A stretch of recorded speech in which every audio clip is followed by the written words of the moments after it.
겠습니다. 우리는 하나님의 그 성령을 경험하는 교회입니다.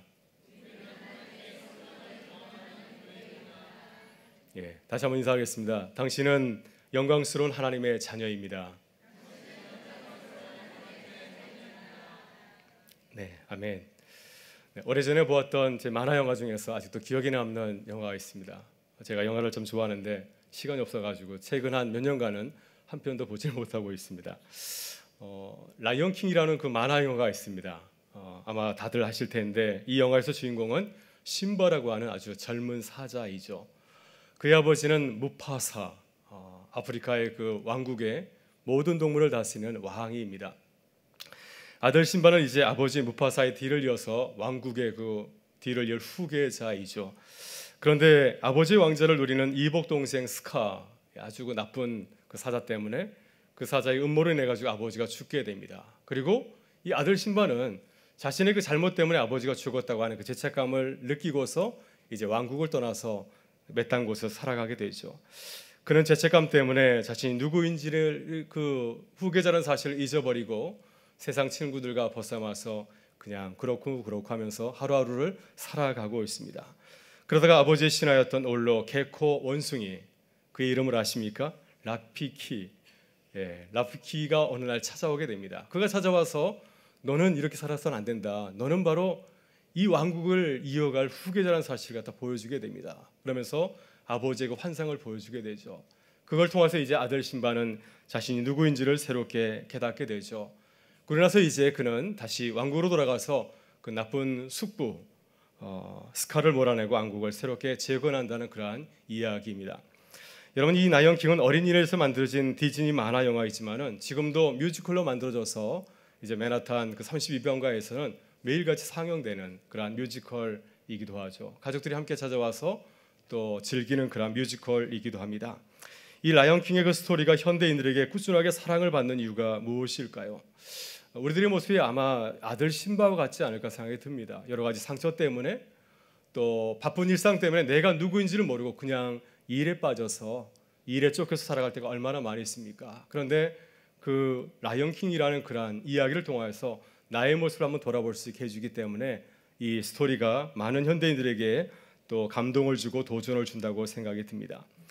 오늘 우리는 어떻게 살아가고 있습니까? 우리는 내가 누구인지 분명히 알고 또 그 신분에 걸맞게 살아가고 있으십니까?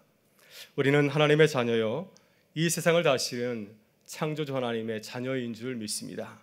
이 놀라운 사실을 늘 기억하면서 감사함으로 살아가고 있으십니까? 오늘 주신 말씀을 통하여서 우리의 모습을 한번 다시금 돌아보면서 또 하나님께 기쁨으로 고백하는 시간이 될 수 있기를 주의 이름으로 축원합니다. 로마서 8장에서 사도 바울은 성령 하나님의 사역을 우리에게 소개해 주고 있습니다. 성령 하나님의 사역을 한마디로 뭐라고 우리가 정의를 내릴 수 있을까요? 성령 하나님께서 우리에게 오신 것은 딱 한 가지 중요한 사역이 있습니다. 바로 그것은 우리들이 하나님의 자녀라는 사실을 깨닫게 해주려고 하는 것입니다. 우리가 예수 그리스도 안에서 하나님의 자녀가 되었으면 우리는 홀로 사는 것이 아니라 성령 하나님께서 우리 안에 내주하셔서 우리의 삶을 이끌어 가시고 우리에게 시마다 때마다 우리에게 은혜를 부어주신다고 하는 그 사실을 알려주시려고 성령 하나님께서 우리에게 찾아오셨다고 하는 것입니다. 우리들이 지난 시간에 로마서 8장 1절과 또 17절까지 그 내용을 통하여서 두 가지 성령의 사역에 대해서 한번 살펴보았습니다. 여러분 기억하십니까? 눈빛이 전혀 모른다는 눈빛이네요. 성령께서 하시는 사역은 우리가 하나님의 자녀라는 사실을 깨닫게 해주시는 것이죠. 이 로마서 8장 1절과 2절은 우리에게 이러한 말씀을 하고 있습니다. 그러므로 그리스도 예수 안에 있는 자들에게는 결코 정죄함이 없느니 이는 그리스도 예수 안에 있는 생명의 성령의 법이 죄와 사망의 법에서 너를 해방하였음이라. 아멘. 우리가 예수 그리스도 안에서 그분을 나의 구주로 고백했다고 한다면 이제 하나님께서 우리에게 자유함을 주신다고 하는 것입니다. 우리를 가장 힘들게 하는 영적인 세력이 무엇입니까? 바로 그것은 죄와 율법이죠. 우리가 죄를 범하게 되면 또 우리가 하나님의 법을 지키지 못하게 되면 죄가 이 율법을 무기 삼아서 우리를 고발하지 않습니까? 너 이런 거 했지. 네가 어떻게 하나님의 자녀면서 이런 죄를 범할 수 있어? 너는 하나님의 자녀가 될 수가 없어. 마치 그 사탄이 아담과 하와를 갖다가 끌어내린 것처럼 우리를 그렇게 정죄할 때가 얼마나 많이 있습니까? 그런데 우리가 예수 그리스도를 주로 고백하게 되면은 성령께서 우리를 이 죄와 율법으로부터 우리를 보호해 주신다고 하는 것입니다. 그래서 우리가 설사 잘못을 저질렀다 할지라도, 우리가 하나님의 백성으로 거룩하게 살아가지 못했다 할지라도 주께서 우리의 마음속에 죄책감이 쌓이지 않게 하고 다시금 일어서서 하나님의 자녀의 길을 걸어갈 수 있도록 우리의 발걸음을 인도해 주신다고 하는 것입니다. 그래서 이 15절 16절에서 이렇게 말씀하고 있습니다. 너희는 다시 무수하는 종의 영을 받지 아니하고 양자 영을 받았으므로 우리가 아빠 아버지라고 부르짖느니라. 성령의 신이 우리의 영과 더불어 우리가 하나님의 자녀인 것을 증언하시나니. 우리가 죄를 짓는다 할지라도, 우리가 부족한 모습이라 할지라도 성령 하나님께서는 여전히 우리가 주 안에서 하나님의 자녀임을 증거하고 우리를 북돋아서 일으켜 세워주신다고 하는 그런 말씀입니다. 다음으로 성령께서 하시는 사역은 우리를 하나님의 자녀답게 살아가도록 우리를 도운다고 하는 것입니다. 11절에서 이렇게 증거하고 있습니다. 예수를 죽은 자 가운데서 살리신 이의 영이 너희 안에 거하시면 그리스도 예수를 죽은 자 가운데서 살리신 이가 너희 안에 거하시는 그의 영으로 말미암아 너희 죽을 몸도 살리시리라. 아멘. 우리는 예수 그리스도를 주로 고백하고 하나님의 자녀가 되었습니다. 그러나 우리는 여전히 육신을 입고 있기 때문에 넘어질 때가 참 많이 있습니다. 사도 바울이 고백하는 것처럼 우리 안에 두 다른 자아 때문에, 거듭나지 못한 나의 육신의 모습 때문에 우리가 넘어질 때가 얼마나 많이 있습니까? 우리의 힘을 가지고서는 도저히 우리가 일어서서 100% 완전하게 하나님의 자녀로서 나아갈 수가 없습니다. 그래서 성령께서는 우리 안에 내주하셔서 우리가 육신에 약하다는 사실을 아셔서 우리가 성령 하나님으로 말미암아서 우리의 죽을 몸을 하나님의 그 영광의 도구로 사용할 수 있도록 우리를 도우신다고 하는 것입니다. 오늘 본문에서 사도 바울은 우리를 도우시는 성령의 새로운 사역에 대해서 소개를 해주고 있습니다. 이 사역은 우리들이 하나님의 자녀로서 기억하고 살아가야 될 대단히 중요한 사역이라고 할 수가 있습니다. 우리가 본문을 통해서 한 세 가지 사역을 한번 살펴보려고 하는데요. 첫째, 성령께서는 하나님의 자녀를 고난을 통하여서 훈련시킨다고 하는 것입니다. 고난을 통하여서 우리를 훈련시키는 것이 성령의 굉장히 중요한 사역이라고 하는 것입니다. 하나님께서는 우리를 종이 아니라 하나님의 자녀로 부르셨습니다. 하나님의 자녀가 되기 위해서 필요한 것이 무엇일까요? 우리가 하나님의 자녀가 되었다고 한다면 하나님의 마음을 알아야 되지 않을까 생각합니다. 하나님께서 어떠한 생각을 가지고서 주님의 그 일을 하시는지, 주의 마음을 우리가 이해할 때 우리도 자녀로서 주님의 일에 동참할 수 있기 때문이죠. 하나님께서 가장 기뻐하시는 지금 일이 무엇인지를 알아야 우리도 주의 일을 할 수 있지 않겠습니까? 그래서 하나님께서는 우리에게 하나님의 마음을 알게 하시려고, 이 자녀의 마음을 갖게 하시려고 우리에게 고난을 통하여서 우리를 훈련시킨다고 하는 것입니다. 우리 17절 말씀을 같이 한번 읽어보겠습니다. 17절에서 이렇게 증거를 합니다. 자녀이면 또한 상속자 곧 하나님의 상속자여 그리스도와 함께 상속자니 우리가 그와 함께 영광을 받기 위하여 고난도 받아야 할 것이니라. 아멘. 네. 그래서 우리는 하나님의 자녀이기 때문에 하나님의 마음을 알게 하기 위해서, 주님께서 하신 그 일을 깨닫게 하기 위해서 주님께서는 때때로 우리를 고난의 현장으로도 부르신다고 하는 것입니다. 만약 주님이 우리를 주님의 자녀로 훈련하는 것이 고난으로 끝난다고 한다면 무슨 소망이 있겠습니까? 그러나 고난은 영광을 위한 전주곡이라고 하는 것입니다. 하나님께서는 그 고난을 통하여서 우리를 연단하셔서 하나님의 영광을 보게 하신다고 하는 거죠. 우리 18절의 말씀을 같이 한번 읽어보겠습니다. 같이 읽겠습니다. 생각하건대 현재의 고난은 장차 우리에게 나타날 영광과 비교할 수 없도다. 아멘. 그래서 믿음의 사람들은 고난 가운데서 또 하나님께서 우리에게 이끌어 주실 그 영광을 바라보면서 넉넉히 견딜 수가 있다고 하는 것이죠. 고린도후서 11장을 보게 되면 사도 바울이 선교하는 가운데 당한 고난들을 쭉 열거하고 있습니다. 보통 사람들이 아마 감당하기 힘든 그런 고난들이죠. 사도행전을 보게 되면은 이제 사도 바울은 루스드라에서 정말 앞을 보지 못하는 그런 나면서부터 장애를 겪고 있는 그 사람을 고쳐주었다가 어떤 일을 당하게 됩니까? 돌에 맞아서 거의 죽음 직전까지 가게 되었습니다. 빌립보에서도 점치는 여자를 고쳐주었다가 그 점치는 여인을 통해서 장사하는 그 주인으로 인해서 또 사람들에게 문매를 맞아서 결국은 빌립보 감옥에까지 들어가게 되지 않았습니까? 또 고린도 교회에서는 거짓 복음을 전하는 거짓 사도라고 오해를 사기도 하였습니다. 이렇게 사도 바울은 주의 일을 하면서 숱한 고난을 당하였는데, 그러나 그 숱한 고난 가운데서 그가 기뻐하는 이유는 무엇입니까? 그가 고난 가운데서 기뻐하는 것은 장차 하나님께서 내게 주실 그 영광의 그 면류관을 바라보았기 때문에, 그 영광의 면류관을 바라보기 때문에 그가 넉넉히 견디고 또 승리하는 것이 아니겠습니까? 그러나 많은 신앙인들이 고난을 이기지 못하고 무너질 때가 참 많이 있습니다. 그때 성령께서는 우리의 눈을 들어서 고난이 전부가 아니고 고난 뒤에 하나님께서 주실 그 영광의 그 모습을 바라보게 하십니다. 그래서 우리가 계속해서 주님께서 주신 그 목적을 향하여서 달려가게끔 우리를 인도하는 것을 보게 됩니다. 여러분, 야곱의 아내 라헬이 길에서 막내 아들을 낳고 죽게 되었습니다. 그때 엄마 라헬의 마음이 얼마나 아팠겠습니까? 내 아들에게 젖도 주지 못하고 그가 장성한 모습을 보지 못하고 길에서 죽어갈 때 그 마음이 너무나 아파서 자신의 아들의 이름을 뭐라고 지어줬습니까? 그 아들의 이름을 베논이라고 불렀습니다. 베논이는 슬픔의 아들이라고 하는 뜻이죠. 나 이런 자신이 낳은 아들을 바라볼 때 그 인생이 너무나 불쌍해서 왜 이런 고난을 이 아들에게 주시나 하는 생각에서 그 아들의 이름을 이렇게 베논이 슬픔의 아들이라고 부른 것이죠. 그런데 참으로 놀랍게도 야곱은 그 아들을 베논이라 부르지 아니하고 베냐민이라고 불렀습니다. 베냐민이라는 이름의 뜻은 오른손의 아들이라는 뜻입니다. 야곱은 라헬처럼 슬픔으로 그 아들을 바라본 것이 아니라 그 아들이 비록 어머니의 젖도 얻어먹지 못하는 그러한 슬픔 가운데서 고난 가운데서 태어난 아들이지만은 전능하신 하나님께서 그 아들과 함께 하실 것임을 믿고 있었기 때문에 그의 아들을 베냐민이라고 부른 것이었습니다. 하나님께서 이 아들을 붙들어 주실 것이라고 믿었기 때문에, 이 아들을 통하여서 영광을 보게 하실 것이라고 믿었기 때문에 그 아들을 베논이라 부르지 아니하고 베냐민이라고 부른 것이었습니다. 여러분, 실제로 이 베냐민의 인생을 살펴보게 되면은 이 베냐민 지파는 나중에 아주 놀라운 지파가 되었습니다. 이 베냐민 지파 가운데서 사울왕과 같은 그런 인물이 나왔고, 또 오늘 우리에게도 이 로마서의 말씀을 전하고 있는 사도 바울도 바로 이 베냐민 지파입니다.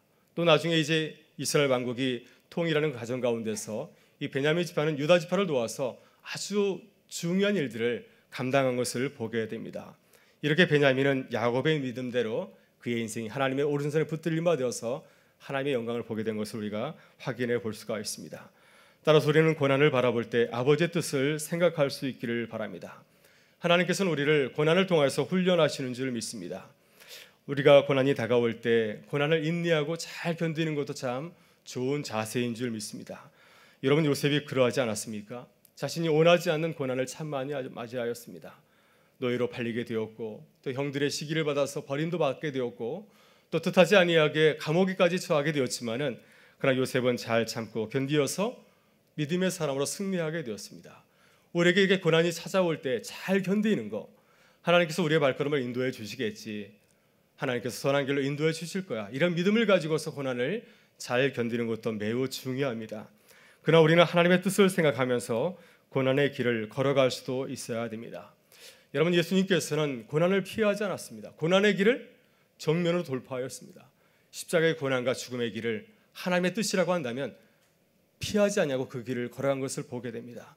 바울 사도도 마찬가지이죠. 이방인의 그 사도의 길이 얼마나 험난하였습니까? 자신의 그 동정인 유대인들이 그를 죽이려 하지 않았습니까? 거짓 사도라고 그를 끌어내리려 하였습니다.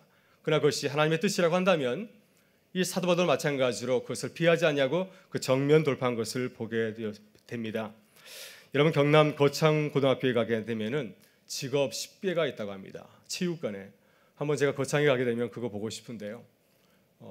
직업을 선택할 때 10가지 10계명이 있다고 하지 않습니까? 그중에 몇 가지를 소개하면, 단두대가 기다리고 있는 곳이면 반드시 가라. 또 중심이 아니라 변두리로 가라. 뭐 이러한 것이 있습니다. 그 내용이 무엇입니까? 고난이 있을지라도 그것이 하나님의 뜻이라고 한다면 거부하지 말고 그 길을 걸어가라고 하는 것이죠. 여러분, 이렇게 우리가 고난을 두려워하지 아니하고 주님의 영광을 바라보면서 달려가는 하나님의 자녀들이 되실 수 있기를 바랍니다. 여러분, 또한 나아가서 우리는 비조세계의 고난을 바라보고 기도해야 됩니다. 우리 하나님께서는 이 교회의 하나님이 아니십니다. 작은 교회의 하나님이 아니시죠. 우리가 믿는 그 하나님은 이 우주를 만드신 분이고 역사를 주관하시는 전능하신 하나님인 줄 믿습니다. 성령께서는 하나님께서 지으신 창조 세계가 인간의 그 죄로 인하여서, 아담의 죄의 그 타락으로 인해서 신음하고 있다고 말하고 있습니다. 우리가 병을 앓고 힘들어하는 것처럼 이 자연 세계도, 이 피조 세계도 우리의 죄로 인해서 함께 신음하고 있다고 우리에게 말씀하고 있습니다. 그래서 비조세계는 하나님의 아들들이 나타나기를 고대하고 있습니다. 이 비조세계가 고통당하는 것을 알고 하나님의 뜻대로 이 자연세계를 회복해 줄 수 있는 하나님의 사람들이 나타나기를 학수고대하고 있다고 하는 것입니다. 여러분, 제가 새벽 예배 시간에도 잠깐 말씀드렸던 분이 있습니다. 제가 이전 교회 어느 여집사님에게서 들은 이야기인데요. 이분은 그 40대 중반의 여집사님입니다. 또 중학교 선생님이기도 합니다.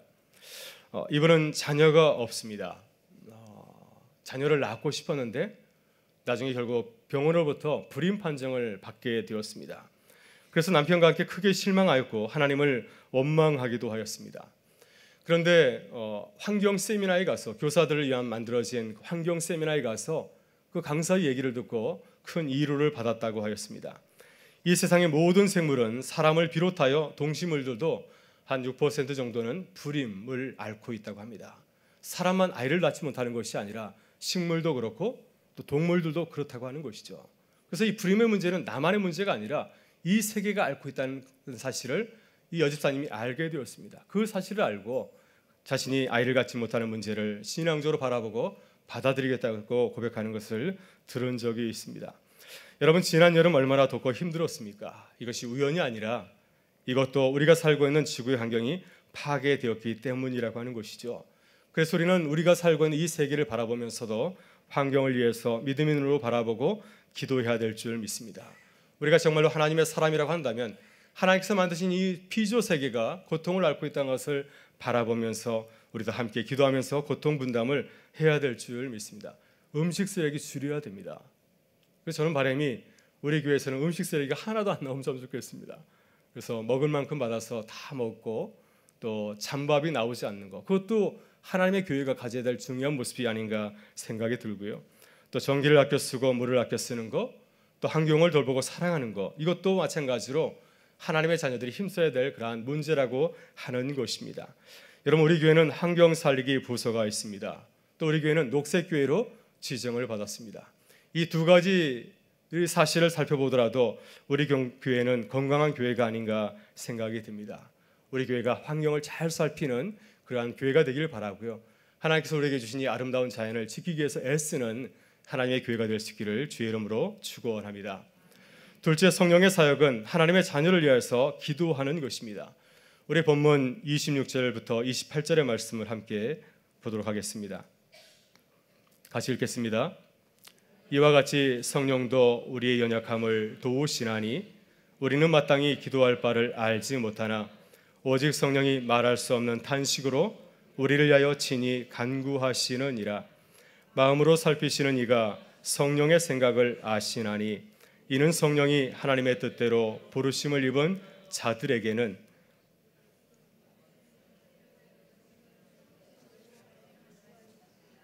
모든 것이 합력하여 선을 이루느니라. 어디서 문제가 생겼을까요? 성령께서 가르쳐 주시기를 기도합니다. 28절 말씀만 같이 한번 읽어보겠습니다. 우리가 알거니와 하나님을 사랑하는 자, 곧 그의 뜻대로 부르심을 입은 자들에게는 모든 것이 합력하여 선을 이루느니라. 아멘. 하나님의 관심은 주님의 자녀들이 잘 되는 것이죠. 우리들도 마찬가지입니다. 우리도 자녀들이 잘 되기를 바라지 않습니까? 자녀들이 어렸을 때 이제 유치원에서 발표를 하게 되면은 부모님들이 가게 되잖아요. 아이들이 발표할 때 다른 아이들 봅니까? 내 아이만 보죠. 저도 그랬습니다. 또 제가 교구 목회를 할 때도 그러더라고요. 제가 안산제일교회에서 교구 목회를 할 때 교구 한 15개인데 제 교구 식구들만 보입니다. 이렇게 앞에서 설교를 하거나 앞에서 인도하게 되면 참 묘한 일입니다. 그 참 묘한 일입니다. 이것이 부모의 마음이 아닌가 생각이 듭니다. 성령께서도 당신의 그 자녀들이 잘 되기를 바라는 줄 믿습니다. 요한 3서 2절을 보게 되면 주님께서 이렇게 말씀하십니다. 사랑하는 자여, 내 영혼이 잘됨 같이 내가 범사에 잘되고 강건하기를 내가 간구하노라. 이것이 주님의 마음인 줄 믿습니다. 성령께서는 우리 안에 내주하시고 우리를 위해서 기도하십니다. 우리가 미처 알지 못하는 그 문제를 위해서 주님께서는 미리 기도하시죠. 왜냐하면 우리가 연약하여서 우리가 갈 바를 알지 못하고 엉뚱한 데를 갈 때가 참 많이 있기 때문에 성령께서는 우리를 사랑하여 주셔서 우리가 하나님의 뜻을 깨닫고 그 길을 걸어갈 수 있도록 우리를 위해서 기도해 주신다고 하는 것입니다. 마가복음 6장을 보게 되면 예수님께서 오병이어 기적을 베푸시고 외딴 곳에 가서 기도하셨습니다. 그러나 그때 제자들은 배를 타고 이제 건너편으로 가게 되었습니다. 이제 제자들이 배를 타고 건너가다가 큰 풍랑을 만나게 되었습니다. 그들이 두려움에 떨고 있을 때 예수님께서는 바다 위를 걸어오셨습니다. 예수님께서는 제자들에서 기도하시다가 제자들이 풍랑을 만난 것을 보시면서 그들을 돕기 위해서 이제 바다 위를 걸어서 오신 것이었죠. 그리고 그들에게 이렇게 말씀하셨습니다. 안심하라, 내니 두려워하지 말라. 성령께서 우리를 이렇게 기도하신다고 하는 것이죠.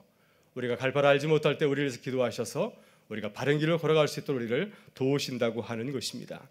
그래서 우리는 늘 하나님의 뜻을 구하며 기도해야 될 줄 믿습니다. 우리는 우리가 지금 어떤 상황 가운데 있는지 전혀 알지 못하는 자들입니다. 그래서 성령께서는 우리가 지금 어떠한 영적인 상황 가운데인지를 너무나 잘 알고 계십니다. 그렇기 때문에 우리가 깨어서 기도할 때 주께서는 우리가 어떤 길을 걸어가야 될지를 우리가 잘 알 수 있도록 인도해 주실 줄 믿습니다. 여러분, 그럼에도 불구하고 우리가 넘어질 수 있고 억울한 일을 당할 수도 있습니다. 그러나 우리가 어떠한 환경과 저주에서도 두려워하지 않는 것은 주님께서 우리를 도우셔서 모든 것이 합력하여 선을 이루게 하시기 때문이죠. 그래서 성령께서는 우리 모든 사람을 우리 믿는 자들을 도우시는 줄 믿습니다. 그러나 하나님께서는 모든 사람을 다 도우시는 것은 결코 아니죠. 오직 하나님을 사랑하는 자, 그의 뜻대로 부르심을 받은 자들을 도우셔서 모든 것이 합력하여 선을 이루게 하시는 줄 믿습니다. 우리는 이 사실을 요셉의 삶에서 확인해 볼 수가 있습니다. 요셉이 얼마나 억울한 일을 많이 당하였습니까? 억울하게 노예로 팔려가게 되었고 또 억울한 누명을 쓰고 감옥에까지 떨어지게 되었습니다. 그러나 하나님께서는 요셉이 당하였던 그 고난을 통하여서 선을 베푸셔서 오히려 그 고난을 통하여서 하나님의 사람으로 또 세상을 구원하는 그 일을 하도록 인도하시는 것을 보게 됩니다. 그래서 요셉이 나중에 형들에게 이렇게 고백을 합니다. 창세기 50장 50절 20절을 보게 되면은 이제 아버지 야곱이 죽은 뒤에 형들이 들어와야죠. 이제 아버지가 죽었으니 혹시 동생이 우리를 해치는 것은 아닌가, 이러한 걱정을 가지고 있을 때 요셉이 그들에게 이렇게 말하고 있습니다. 당신들은 나를 해하려 하였으나 하나님께서는 그것을 선으로 바꾸셨습니다. 오늘같이 많은 백성의 생명을 구원하려고 하셨으니 두려워하지 마십시오 하면서 형들을 위로하고 있습니다. 또 요셉은 처음 형들을 만났을 때에도 두려워하는 형들에게 이렇게 말하였습니다. 당신들이 나를 이곳에 팔았다고 해서 근심하지 마십시오. 한탄하지 마십시오. 하나님이 생명을 구원하시려고 나를 당신들보다 먼저 이곳에 보내셨습니다. 이렇게 하나님께서는 우리의 연약함을 도우시는 줄 믿습니다. 하나님께서는 우리의 실수까지도 도우셔서 그것을 통해서 선을 이루시는 전능하신 분이신 줄 믿습니다. 그렇기 때문에 우리는 주 안에서 두려워하지 말아야 될 줄 믿습니다. 설사 우리가 실수를 했다 할지라도, 갈 바를 알지 모른다 할지라도 우리가 주 안에 있으면은 주님께서 우리의 발걸음을 안전한 길로 또 선한 물가로 인도해 주실 줄 믿습니다. 그 주님을 바라보면서 감사하며 나가는 우리 모두가 되실 수 있기를 바랍니다. 마지막으로 성령께서는 하나님의 자녀들이 영화롭게 되기를 간절히 바라고 또 우리의 발걸음을 인도하시는 줄 믿습니다. 우리 29절 30절의 말씀을 마지막으로 읽어보겠습니다. 같이 읽겠습니다. 하나님이 미리 아신 자들을 또한 그 아들의 형상을 본받게 하기 위하여 미리 정하셨으니 이는 그로 많은 형제 중에서 맏아들이 되게 하려 하심이니라. 또 미리 정하신 그들을 또한 부르시고 부르신 그들을 또한 의롭다 하시고 의롭다 하신 그들을 또한 영화롭게 하셨느니라. 아멘. 네, 하나님께서는 우리를 부르셨는데 하나님의 궁극적인 관심은 무엇이겠습니까? 하나님께서 우리를 자녀로 부르신 관심은 우리가 대충 살아가는 것일까요? 하나님의 관심은 그렇게 시시한 것이 아닙니다. 하나님의 관심은 우리가 예수 그리스도 하나님의 아들의 형상을 본받는 것입니다. 우리의 믿음이 그리스도의 장성한 분량이 충만한 데까지, 그리스도의 그 믿음의 분량까지 이르는 것, 이것이 하나님께서 우리를 향해서 가지고 계신 거룩한 비전인 줄 믿습니다. 이를 위해서 우리를 미리 택정하시고 또 우리를 주님의 그 자녀로 부르신 줄 믿습니다. 여러분 29절과 30절을 보게 되면 하나님께서 그리스도 예수 안에서 우리 안에서 행하실 이 5가지 모습을 말씀을 하고 있습니다. 여기 5가지 아주 중요한 단어가 등장을 하고 있습니다. 미리 하시고 또 미리 정하시고 또 부르시고 의롭다 하시고 영화롭게 하셨다라고 하는 이 5가지 단어가 등장하고 있습니다. 바로 이 5가지 단어가 하나님께서 우리에게 원하시는 우리의 그 믿음의 모습인 줄 믿습니다. 먼저 하나님은 우리를 미리 아신 줄 믿습니다. 우리가 주님을 알고 믿음으로 고백하기 그 이전부터 우리를 아셨습니다. 우리를 창세전부터 우리를 사랑하시고 또 우리를 하나님의 자녀로 부르신 줄 믿습니다. 둘째, 하나님께서는 우리를 미리 정하셨습니다. 하나님은 우리를 하나님의 그 영광스러운 도구로 사용하실 목적과 계획을 가지고 계셨습니다. 야곱의 일생을 보게 되면 하나님은 그가 태어나기 전부터 그를 미리 정하신 것을 보게 됩니다. 그래서 리브가에게 이 사실을 알려주었습니다. 두 아들을 낳았는데 뭐라고 말씀하셨습니까? 형이 동생을 섬길 것이다. 하나님께서 야곱을 선택하셨다고 말씀을 하고 있습니다. 이 욕심 많은 야곱, 형 에서보다 인간적으로는 참 못한 모습을 갖고 있지 않습니까? 근데 하나님께서는 이 야곱을 만지셔서 하나님의 도구로 만들어가는 것을 보게 됩니다. 그래서 나중에 야곱의 이름을 이스라엘로 고치시고 또 이 야곱을 통해서 하나님의 영광을 드러내는 도구로 삼으신 것을 보게 됩니다. 야곱과 같이 우리를 만지셔서 주님의 도구로 삼으시겠다고 하는 것입니다. 셋째, 하나님께서는 우리를 주님의 자녀로 부르셨습니다. 주님이 우리를 부르신 것은 우리를 의롭게 하시고 또한 우리를 영화롭게 하시기 위해서 우리를 부르신 줄 믿습니다. 주님은 베드로를 부르시면서 주님의 계획을 말씀하셨죠. 나를 따라오너라. 내가 너를 사람의 어부가 되게 하리라. 사도행전을 보게 되면 하나님께서는 베드로를 통하여서 그에게 말씀하신 그 뜻을 이루어가는 것을 보게 됩니다. 그를 통하여서 참으로 놀라우신 그 십자가를 내신 예수의 복음이 많은 사람들에게 전파된 것을 우리가 보지 않습니까? 넷째, 하나님께서는 우리를 의롭다 하셨습니다. 주님께서 우리를 부르신 것은 우리를 세상으로부터 구별하여 주시고 하나님의 자녀로 삼아주기 위해서 우리를 부르신 줄 믿습니다. 이제 마지막으로 하나님께서는 우리를 영화롭게 하신다고 말씀을 하고 있습니다. 이것이 하나님께서 우리를 부르신 궁극적인 목적이죠. 주님은 우리들이 하나님의 자녀로 부른 것으로 만족하는 것이 아니라 예수 그리스도처럼 하나님의 형상을 담기를 소원하시고 또 우리를 영화롭게 하시기를 원합니다. 이것이 하나님께서 우리에게 기대하시는 궁극적인 모습인 줄 믿습니다. 여러분, 어느 날 사랑하는 아들이 아버지를 찾아와서 이렇게 말했다고 한번 생각해 보십시오. 우리의 사랑하는 자녀가 나에게 찾아와서 이렇게 말했습니다. 아버지, 저는 아버지의 꿈대로 살 수가 없습니다. 대충 살아갈 테니 저를 내버려 두십시오. 그럼 우리가 어떻게 대답하겠습니까? 잘하였다. 충성된 아들아. 이렇게 말하겠습니까? 아들이 이렇게 말한다고 한다면 아버지가 아들을 바라보면서 얼마나 실망하고 또 마음에 큰 상처를 입겠습니까? 그래서 우리는 주님의 그 비전을 품고 기도할 수 있기를 원합니다. 하나님, 저도 우리 주님처럼 아들의 형상 담기를 원합니다. 저를 잘 다듬어 주셔서 하나님께서 시기에 조금 더 부족함이 없는 하나님의 영광스러운 아들이 되게 하여 주십시오. 이러한 기도가 우리의 기도가 되실 수 있기를 바랍니다. 이제 우리가 이 말씀을 가지고서 기도의 자리로 나아가기를 원합니다. 오늘 밤 우리들이 우리를 부르시고 의롭다 하시고 영원롭게 하신 그 성령 하나님을 바라보면서 감사의 기도를 드릴 수 있기를 원하고요. 또 우리 교회와 한국 교회가 주님의 뜻을 기뻐하면서 또 감사하면서 우리를 부르신 그 하나님의 뜻을 이루어가는 교회가 되게 해달라고 기도하는 자리가 될 수 있기를 주의 이름으로 축원합니다. 우리 함께 기도하시겠습니다. 참 좋으신 아버지 하나님, 주님의 크신 은혜와 사랑에 감사합니다.